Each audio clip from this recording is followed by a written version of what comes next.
Hello everyone, my name is Sienna, and I'm here to share a story of my own. Reading all these nerve-wracking tales about crazy mother-in-laws reminded me of my own experiences with my entitled mother-in-law, Cindy, who believed the world revolved around her. Let me tell you the story. My husband Drago is Cindy's only child. His father passed away when he was young, and Cindy had to step up to care for him. She never let him forget it. Cindy was a veiled narcissist who thrived on making herself feel powerful and important. She raised Drago to always give in to her demands and never question her decisions. Cindy was a very entitled woman who demanded obedience or else there would be consequences. Naturally, no one wanted her in their life and cut her off, which made things worse for Drago, who became her main victim. Cindy met her match when Drago and I got married. When we were dating, Drago was always reluctant to introduce me to his mother. When I finally met her a few days after our engagement, I realized she was the problem, not me. Since Drago had moved in with me, Cindy was slowly starting to lose control over her son. He no longer wanted to give in to her demands or fund her extravagant lifestyle. She, of course, blamed me for changing him. I ignored her nasty talk for a while because she didn't live with us, but one day she suddenly showed up at my house with her suitcases in tow. "Sorry for not informing you earlier, but I will be staying with you for a while," she announced. "What? Why, Mom? What happened to your apartment?" Drago asked.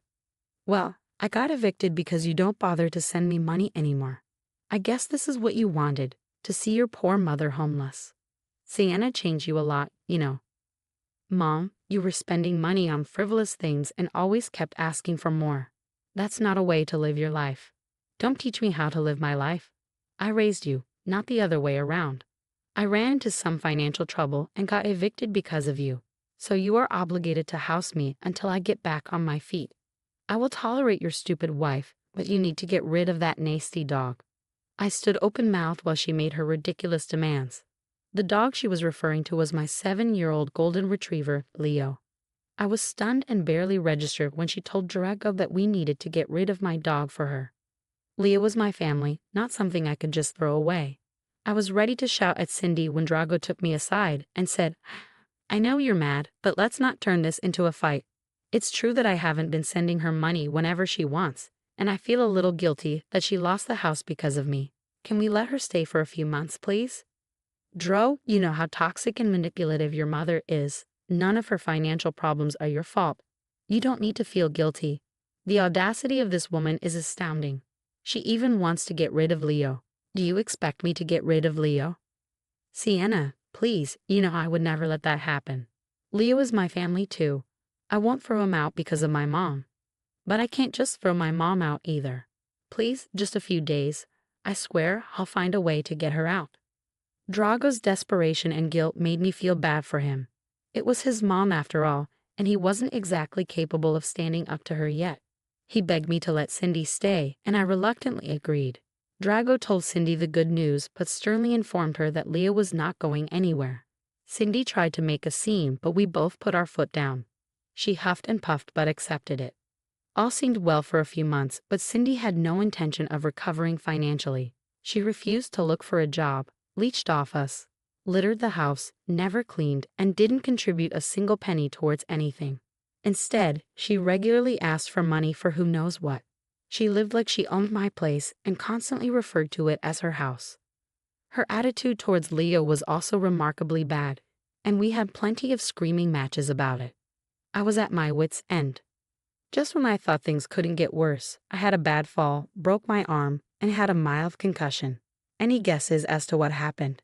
Cindy had left the hairdryer on the floor of my bathroom. Drago was away on an important business meeting and couldn't come back, so my best friend drove me to the hospital since Cindy refused, citing that she needed to stay at the house to take care of it. I was too dazed to argue. I was kept at the hospital overnight due to the concussion. They did x-rays and other tests, which took a long time. I had to stay with my best friend while my mother-in-law did God knows what in the house.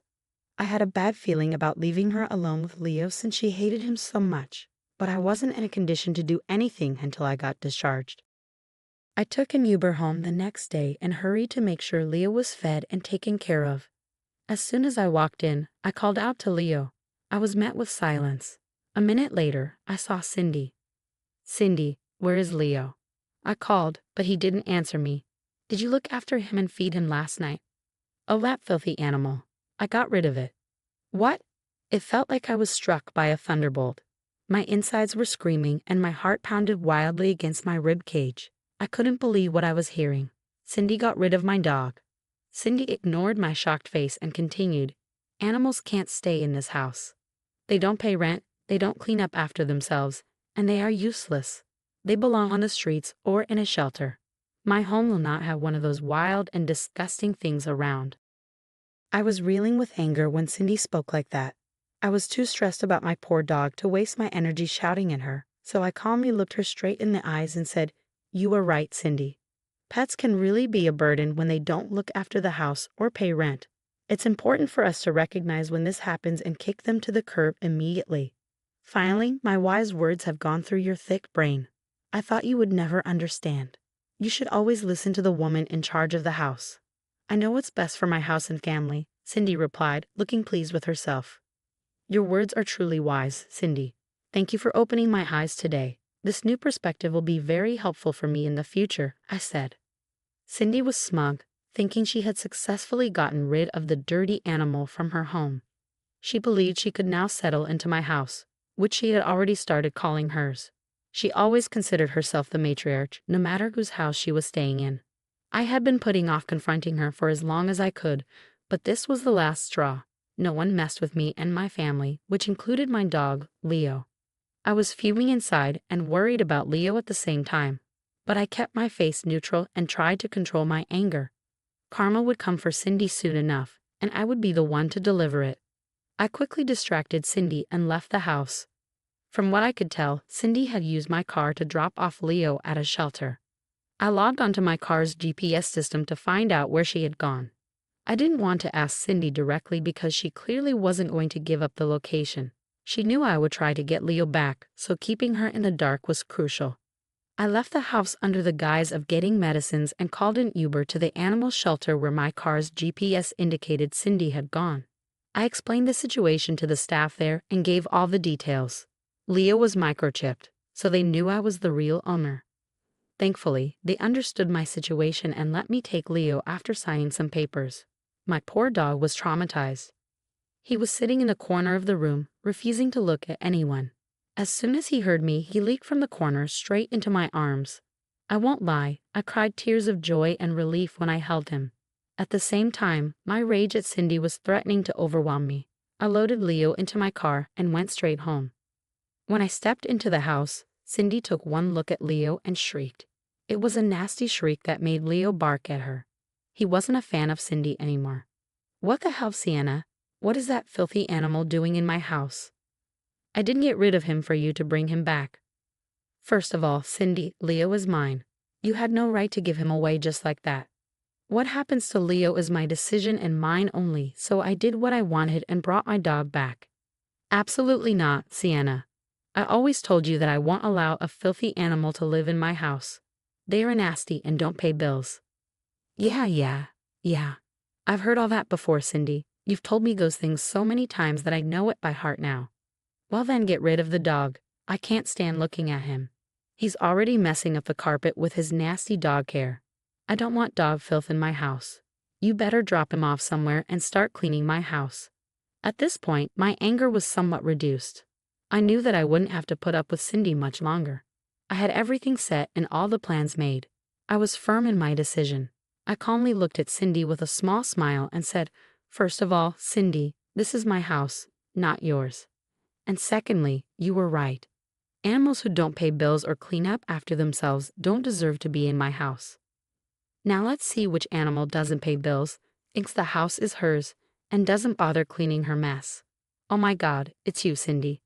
"What? How dare you, Sienna? Are you calling me an animal?" "We are all some kind of animals, Cindy, and you fit the criteria perfectly. So I have decided I will take your advice and kick out the nasty animal I have in the house. Spoiler alert, it's not Leo. It's you." Cindy looked at me like I had slapped her. There was a tinge of fear and nervousness in her eyes that I hadn't seen before. It gave me a lot of satisfaction to see her afraid. She was used to getting her way with everyone. But in recent years, both her sons were trying to break free from her control. Cindy had realized that and was trying to reinstate her position as the matriarch. That was part of the reason why she was so insistent on moving into my house. Thankfully, I was there to set the record straight. I had no qualms about putting Cindy back in her place. Cindy, unfortunately, had trouble understanding my simple words. She started to tremble and said, "What are you saying? You can't just kick me out. This is my son's house." "No, Cindy," I replied. "This is the house I inherited from my grandfather. The same grandfather who also bought me Leah when I was a teenager.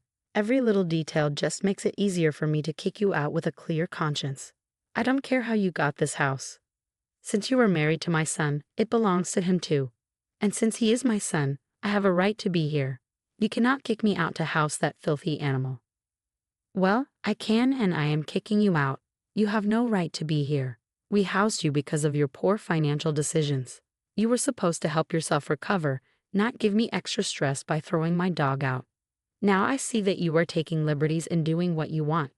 You want to feel like a matriarch and control other people? Well, that won't happen in my house. So take your stuff and get the hell out. How dare you speak to me like that? Just you wait, you little witch.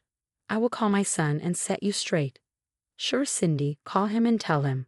Let's see what your son has to say about this." Cindy huffed and called Drago, still confident she could demand whatever she wanted, and we would give him immediately. She was sure her son would take her side and teach me a lesson. She called Dro while eyeing me and Leo with pure distaste. When Dro picked up, this is what happened. "Hello, Mom. What's up? Is everything okay in the house?" "No, everything's not okay in the house. Your crazy wife is threatening to throw me out like an animal. I don't know what I did to deserve this horrible treatment. I'm extremely upset." "Dro, what the hell? What happened? What's going on?" "What Cindy said is true. I am kicking her out of the house. I made the decision a few minutes ago, and I am firm on it. See, Dro, you need to teach your wife some manners. She forgets who is the matriarch of this house. She is disrespecting me and being an absolute nightmare. Never in my life have I ever been treated this badly." Cindy went on and on about her miserable condition in my house while painting herself as the victim. She never once mentioned that she tried to rehome my dog behind my back and justified it with her twisted sense of logic. I waited patiently for Cindy to stop her theatrics. Dro was doing the same. When Cindy showed no signs of slowing down, Dro interrupted her. Okay, calm down, Mom. Let Sienna say her part. Sienna, tell me what's going on. Why did you suddenly want to kick out Mom? You just got back from the hospital. What went wrong?" Cindy should have mentioned it since she thinks she did nothing wrong. Since she didn't, let me tell you what your mom did while I was in the hospital. She took Leo and dropped him off at an animal shelter. What? Why? She said something about filthy animals who don't pay bills or look after themselves. She drove 25 miles to drop off Leo in a shelter. Thankfully, I got him back today since I had proof of ownership and all. There was a very deep silence on Drago's end after I told him what Cindy had done. I knew he was shocked and furious. I had a feeling Cindy could sense it too because she looked hella nervous. After a few seconds of silence, Dro said with suppressed rage, "Mom, for the love of God, please tell me you didn't do that." Well, I just thought. Mom, did you try to rehome Leo? What the hell is wrong with you? Watch your tone, Drago. I'm your mother. You don't speak to me like that. You know how I hate animals living under my roof. You've known this all your life. That dog needed to go. I gave some really valid reasons. I don't understand why you're mad. Are you serious right now? You are living under Sienna's roof and not the other way around. How dare you try to get rid of Leo while my poor wife was recovering from an injury caused by your carelessness? Drago was raging mad now. Even though I had Leo first, Drago lived with Leo like his own pet.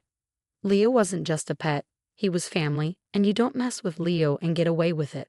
Cindy had never seen or heard Dro react to anyone like that. She actually flinched at his tone and looked shocked. Soon it became evident to her that her son wasn't going to take her side. She tried to placate him by softly crying and saying, "Dro, why are you talking to me like that? You're scaring me. You can't be like this with your mom over a stupid dog." Leo is not a stupid dog, Mom. He is my family as well. We made it crystal clear to you when you whined about moving in with us. Sienna let you stay rent-free in her house only to have you backstab her and me. How did you think it was okay? Dro, you're not thinking straight. It's just a dog, that filthy little thing. Stop right now. You are freaking delusional if you think you can justify your actions in any way. Instead of asking for forgiveness from Sienna, you thought that calling me and making me scold her would be correct? Are you insane? Cindy was now crying while clutching her phone. She slowly sank into my new plush sofa and tried to make Dro listen to her twisted reasons. Leo was still behind my legs, trying to stay as far away from Cindy as possible. God knows what that awful woman has done to my sweet boy. My heart ached for him, and I longed to make him feel safe again. While Dro shouted and Cindy cried on the phone, I decided to step in and end the drama ASAP. I said, Dro, your mom is refusing to leave even after I told her multiple times. Leo is super traumatized and is hiding behind my legs. I can't bear to see him like this anymore. Oh God, Mom, what did you do to my poor dog? You know what? It doesn't matter anymore. I've heard enough already. Mom, you need to leave. You are not welcome in the house anymore. Sienna already told you that, and I am telling you that. I don't want to be in contact with you anymore. I am done with your power play. You have hurt me enough. I won't let you hurt my wife and my new family too. Oh my God, Dro, what are you saying? You can't let a filthy animal and this witch of a wife come between us. You are my son. I'm your mother. I only did this because I want the best for you. Stop that nonsense right now, Mom. You did what you thought was best for you, like always. You cared nothing about other people. You don't care about your own son and daughter-in-law. I put up with you for years because you're my mother, but not anymore. Not when you're trying to control and hurt my family. Leave the house right now before I call the police on you myself. Drago said that and hung up on her. I told her to pack her things while I carried Leo inside my master bedroom.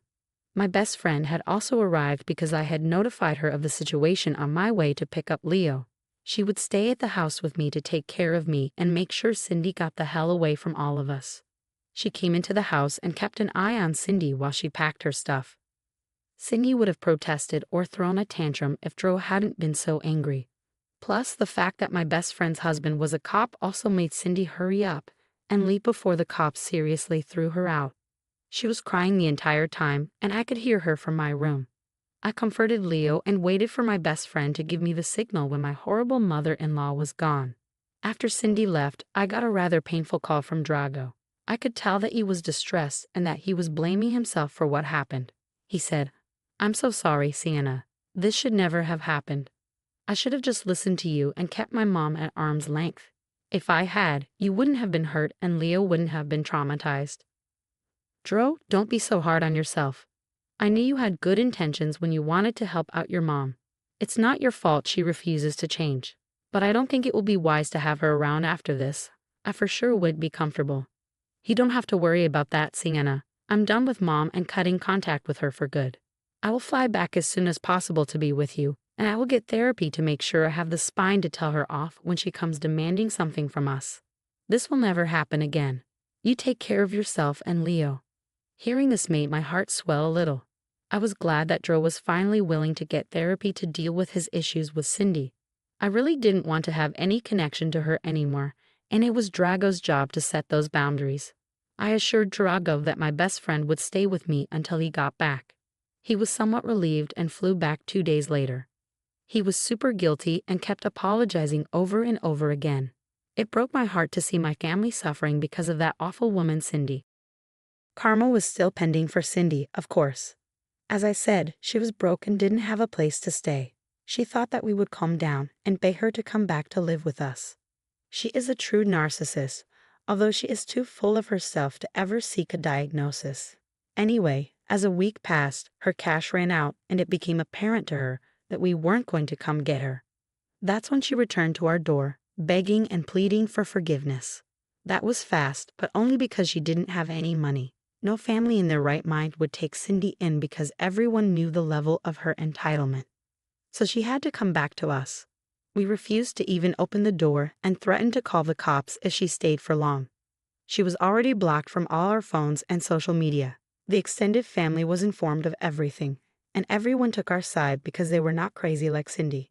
Drago, Leo, and I slowly went back to being the happy family we were before Cindy disrupted everything. As for her, last I heard, Cindy was working somewhere in a small office, earning peanuts and living in a trailer. I will say it suits her and hope she rots there and never comes back.